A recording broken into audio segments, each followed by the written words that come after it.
السلام عليكم. لا تنسوا الإعجاب بالفيديو والاشتراك في القناة تشجيعا لنا لنستمر بنشر المزيد إن شاء الله. هناك الكثير من النساء على هذا الكوكب، ولكل واحدة منهن صفات تميزها عن الأخرى، ولكن يجب أن تحذر، فهناك أنواع من النساء عليك أن تفكر جيدا قبل اتخاذ قرار الزواج بهن. قال بعض الصالحين لولده: لا تنكح من النساء 6، لا تتزوج من النساء 6، أي تجمع 6 صفات.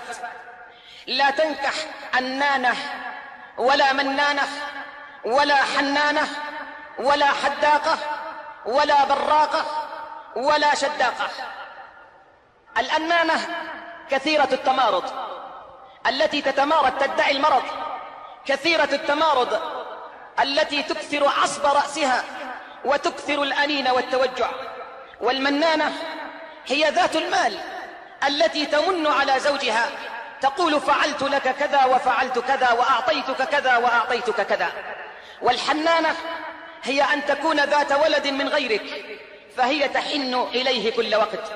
والحداقة هي التي تحدق في الأشياء كل الأشياء لتشتريها لها وتطالب زوجها بذلك على أكثر من طاقته. والبراقة هي التي تلحظ الرجال، كثيرة النظر إلى الرجال. والشداقة التي تكثر الكلام، ذربة اللسان، فاحشة المنطق. يقول إلياس عليه السلام: لا تنكح من النساء 4 وانكح من سواهن: المختلعة والمبارية والعاهرة والناشرة. المختلعة هي التي تطلب الخلع من زوجها من غير بأس، دائما تطلب الطلاق من زوجها من غير سبب، وزوجها مع ذلك يحبها. والمبارية هي التي تباهي غيرها، تفتخر على غيرها بملابسها، تطالب زوجها بثياب غالية فاخرة حتى تفاخر غيرها فتكثر الطلب لزوجها. العاهر أي الفاجر، التي تعرف خليلا وخدنا غير زوجها والعياذ بالله. والناشر التي تتعالى على زوجها بالفعال والخصال. يقول عطاء الخراساني أن رسول الله صلى الله عليه وسلم قال: 3 من جهد البلاء: جار سوء، وإمام جائر، وامرأة يكد عليها زوجها وهي تخون. زوجها يخرج إلى العمل وهي تدخل الرجال، زوجها ينشغل بعمله وهي تنشغل بالهاتف، زوجة يكد عليها زوجها وهي تخونه. في حكمة داود عليه السلام: المرأة السوء مثل شرك الصياد، لا ينجو منها إلا من رضي الله عنه. سئل حكيم أعرابي حكيم عن شر النساء، فقال: شر النساء النحيفة الجسم القليلة اللحم المحياض الممراض، أي التي تدعي الحيض وهي طاهرة، تدعي المرض وهي صحيحة، المصفرة العسرة المبشومة التي تأكل ولا تشبع، السلطة طويلة اللسان، البطرة النفرة أي سريعة الغضب، سريعة الوثبة، كأن لسانها حربة، تجرح كل من تلقاه، تضحك من غير عجب وتبكي من غير سبب، وتدعو على زوجها بالجرب، كثيرة الدعاء على زوجها. عرقوبها حديد، منتفخة الوريد، كلامها وعيد، وصوتها شديد، تدفن الحسنات وتفشي السيئات. إذا ذهبت إلى أهلها لا تكف عن شكوى زوجها بالسيئات والسوء، ولا تذكر له خيرا أبدا. تعين الزمان على بعلها ولا تعين بعلها على الزمان، لا توفر ولا تدخر، وإنما يدها مخرومة مصرافة، ليس في قلبها عليه رأفة. إن دخل خرجت، وإن خرج دخلت، وإن ضحك بكت، وإن بكى ضحكت. كثيرة الدعاء عليه.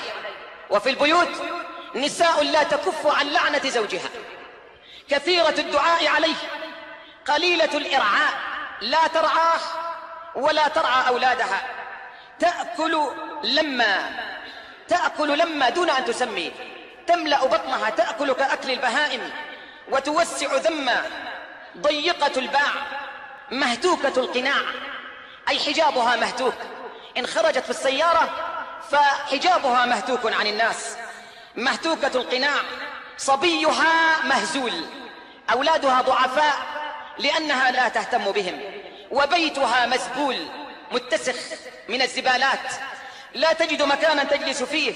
صبيها مهزول وبيتها مزبول، إذا حدثت تشير بأصابعها وتبكي في المجامع، تبكي في المجالس. في مجالس النساء دائما شكاية بكاية، بادية من حجابها، نباحة عند بابها، إذا قربت من باب البيت تسمع صوتها كصوت الرعد، دائما بكاية، نباحة عند بابها، تبكي وهي ظالمة وتشهد وهي غائبة.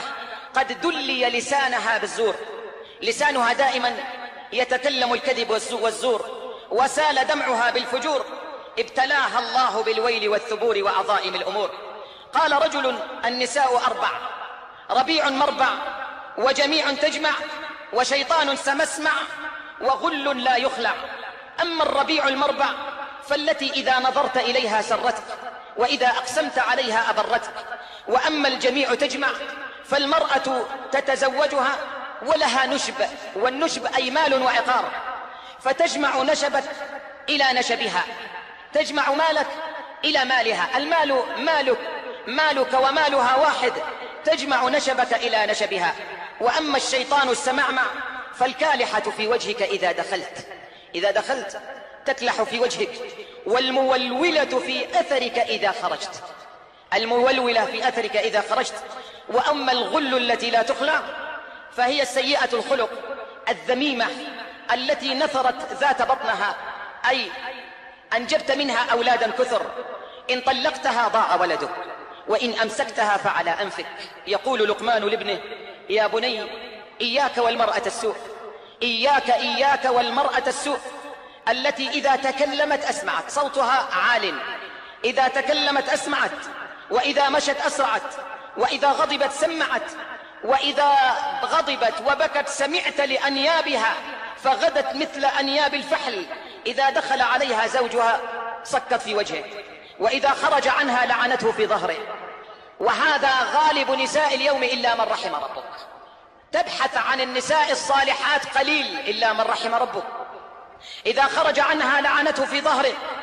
كل شر ينقص إلا شر المرأة السوء، كل داء يبرأ إلا داء المرأة السوء.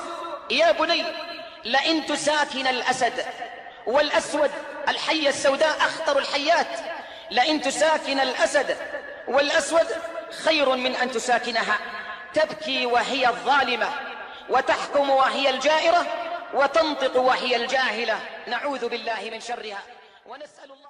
وفي الأخير لا تنسى مشاركة الفيديو قدر المستطاع، واللايك إذا أحببت الفيديو. اشترك في القناة لتكون أول من يشاهد الفيديو القادم. اترك تعليقا يعبر عن رأيك. في رعاية الله.